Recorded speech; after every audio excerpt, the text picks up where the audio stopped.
Si quelqu'un veut te donner des grades, ou bien si tu veux démontrer tes grades à quelqu'un, c'est par l'œuvre que tu fais. Quelqu'un veut comprendre?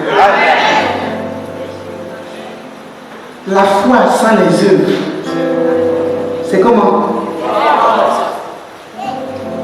Si tu veux que quelqu'un te qualifie, te mette à un rang, à un niveau, c'est ce que tu fais qui t'élève. Ce que tu es en train de faire aussi, c'est un don. Et c'est ce que tu aimes. Et qui le fait serviteur, c'est celui qui se met au service des autres. Ceux qui ont déjà vu, qui ont expérimenté, et même qui sont là-dedans, ils sont humbles.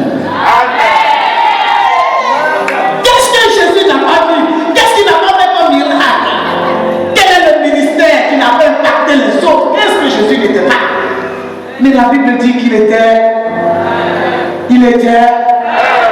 chrétien. Quand Jésus vient en toi, commence à prendre le caractère de Jésus.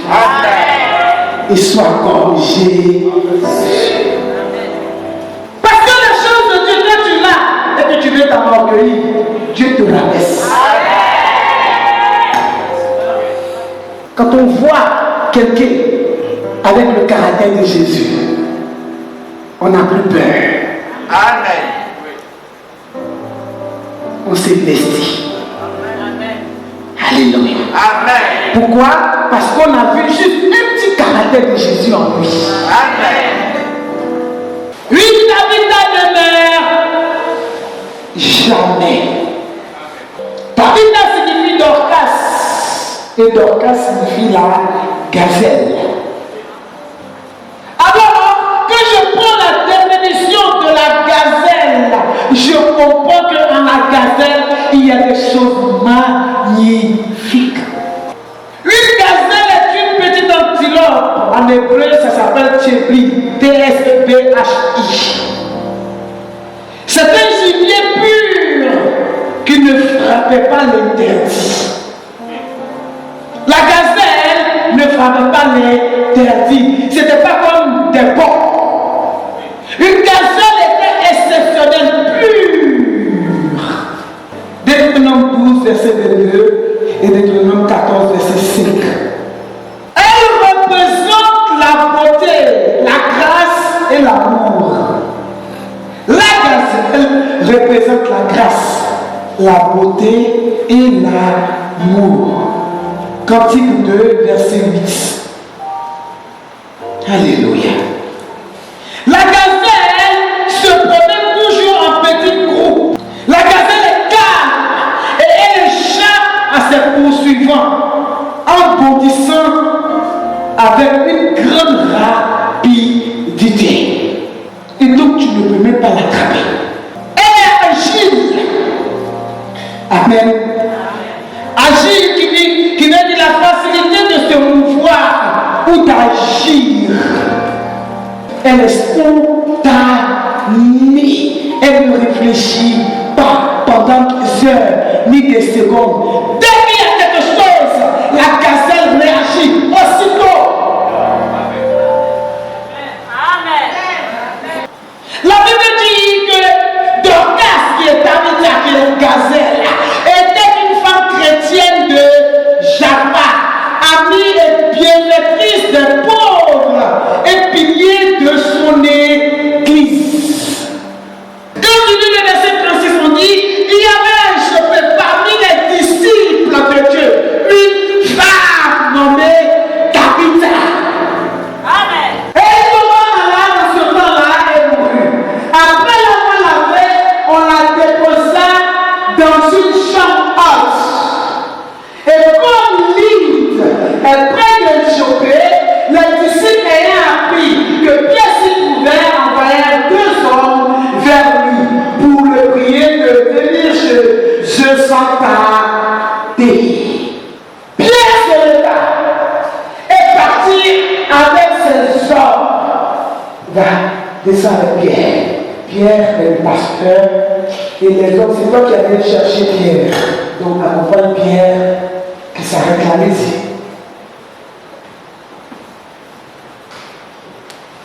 Et Pierre est arrêté. Il y a une meule ici.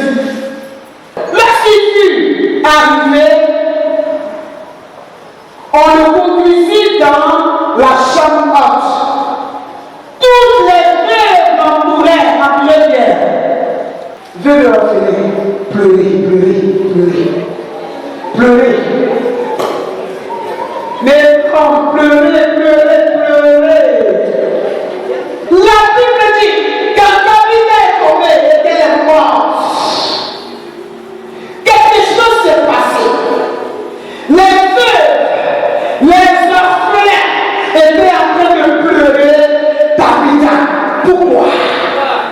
Pourquoi tu pleurais? Parce que leur espoir n'est plus. Parce que le sac va manquer. Leurs vêtements, amen, pour se déchirer.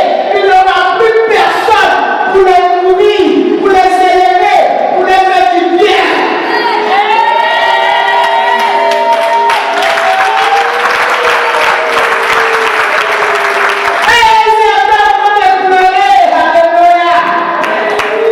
David était celle-là qui faisait du bien dans son église. Elle décorait l'église.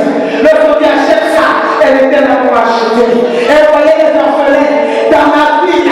Elle leur donnait des sacs, des chaises, des vêtements, tout ce qu'elle voulait. Elle les donnait. David avait un grand cœur.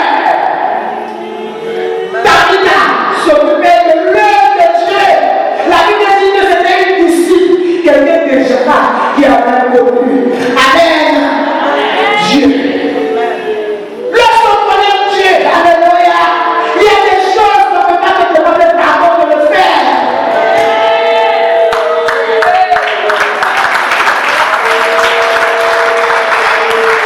Lorsque tu vois Jésus, le caractère de Jésus est en toi, se déter sur toi, et tu es obligé de marcher selon le caractère, l'amour de Dieu. Mais Dieu l'aimait à cause de ses actes. Alléluia. David tombe et David meurt.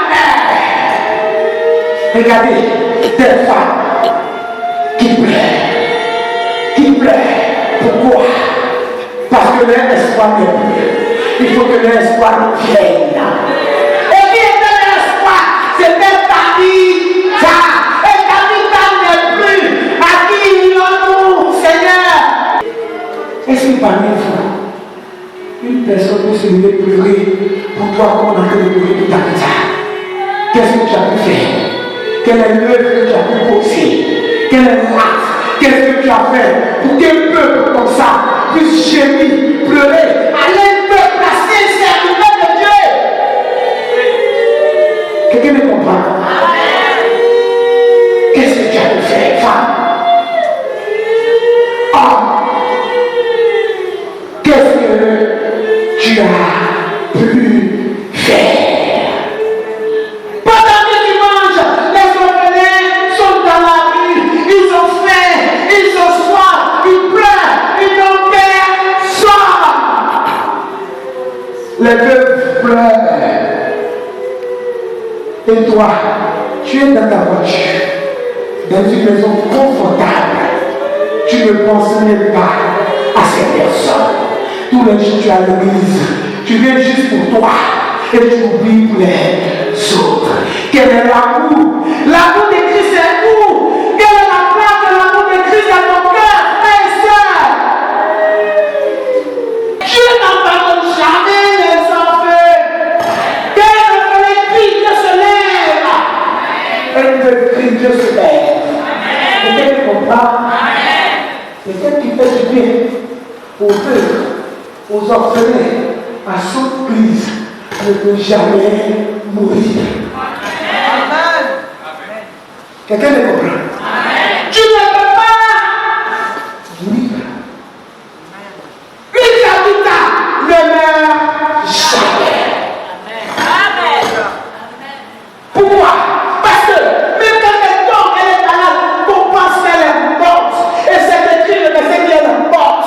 Alléluia. Le verset de son dernier mot, elle est morte. On ne peut plus rien faire. C'est là que la main de l'Éternel se lève. C'est là que la gloire de l'Éternel se lève. C'est là que la puissance de l'Éternel se lève.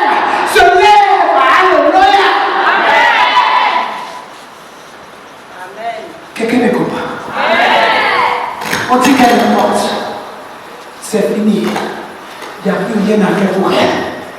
Elle est morte. Regardez, à côté de la ville, à Jopé, à Lydie, il y avait un homme nommé Pierre qui était là. À cause de toi seul, les œuvres que tu poses, les bonnes œuvres que tu poses, à peine, à cause de toi seul, Dieu peut faire déplacer son point. Amen. Est-ce que quelqu'un est dans la vie? Amen. Quand Pierre, avant de se déplacer, il a posé des questions. Et quand il a vu les femmes pleurer, Pierre se posait des questions. Mais qu'est-ce qui se passe? Qu'est-ce qu'on pleure autant pour une seule personne qui est morte? Pourquoi toutes ces personnes pleurent? Qu'est-ce que tu as pu faire? Tu veux la guérison, tu veux un enfant, la paix dans ton foyer, tu veux évoluer. Qu'est-ce que tu as fait? Qu'est-ce que tu as pu faire?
Alléluia.